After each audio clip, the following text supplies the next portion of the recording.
as they're called. The commercials are also called print commercials as well. Deliberately and in concert, like they do every single month, knock the price down, so that the people who are long these gold options would get screwed. And, of course, the CFTC stands there and lets them do it. They're supposed to be regulators. Well, they regulate in behalf of the crooks, nobody else. So anyway, you have your reasons why gold went up, down, up, down, up. You know why the rally in the market came about? Because the government did it. And, you know, they're all the people who are illuminists in their, they did their buying as well to help them do that. And that's how they get the market up. And it's becoming so obvious what they're doing now that there is going to be a day of reckoning for them because they're not going to stay in power indefinitely. And there are laws, and they'll be treated under those laws. So you have a view of the market. Where's it going? Gold's going higher. The best 2 days of the week are Wednesday, Thursday, and Friday.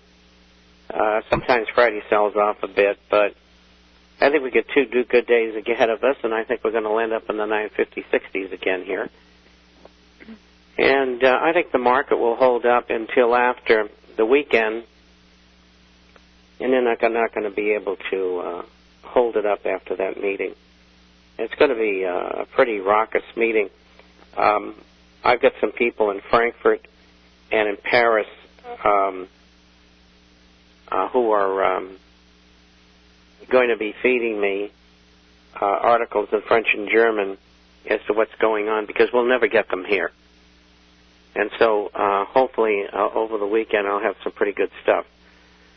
But maybe even they'll black out most of the news. We don't know until we get there. But anyway, that's the tenor of the market right now. The Geithner plan will not work.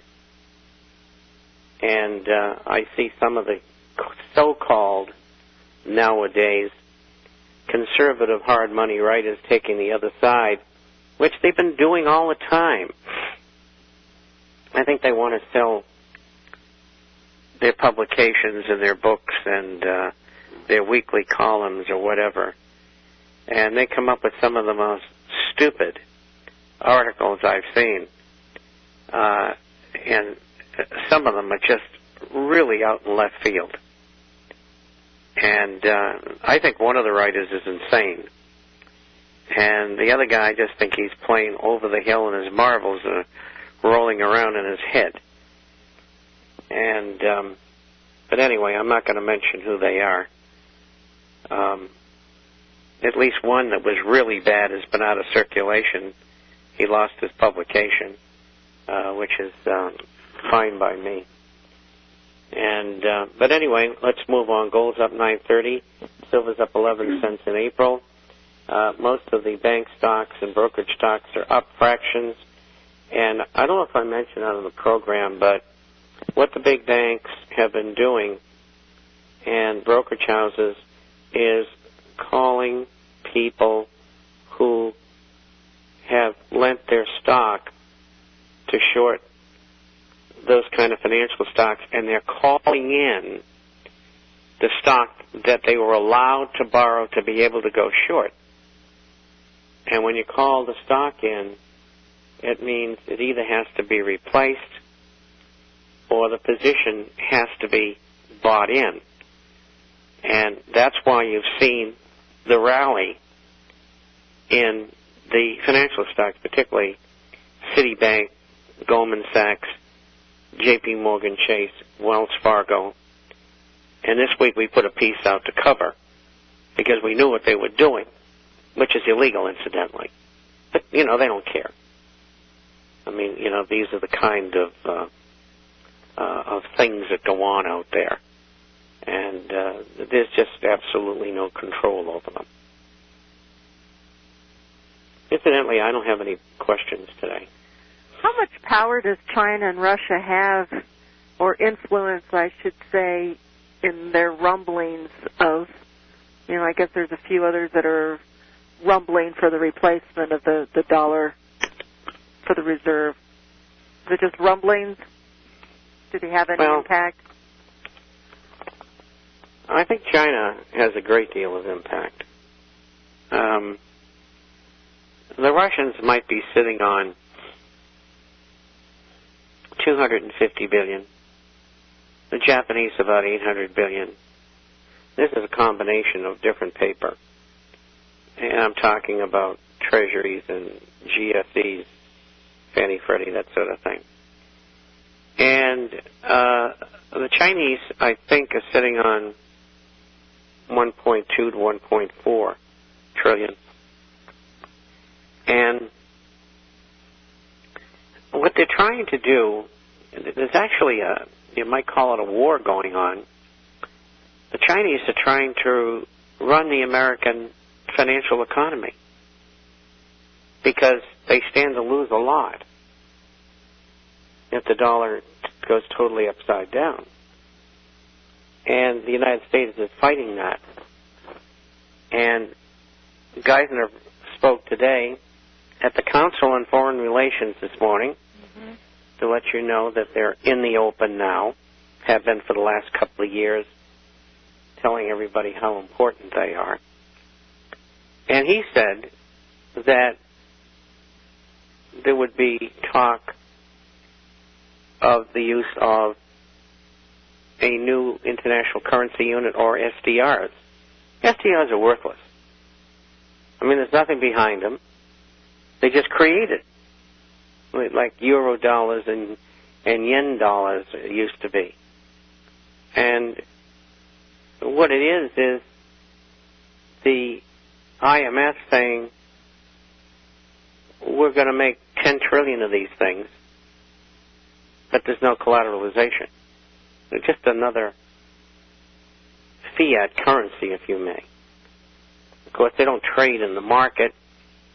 It may be in the form of bonds only. And you're not going to be carrying them around in your pocket. It's a subterfuge to continue the Ponzi scheme by issuing this international monetary unit called the SDR, special depository receipts, and they would be traded between countries for an indefinite period of time. They tried it before, it didn't work, back in the 60s. Anything to put off the inevitable. And it's not going to work. And the great stampede into gold is not going to stop.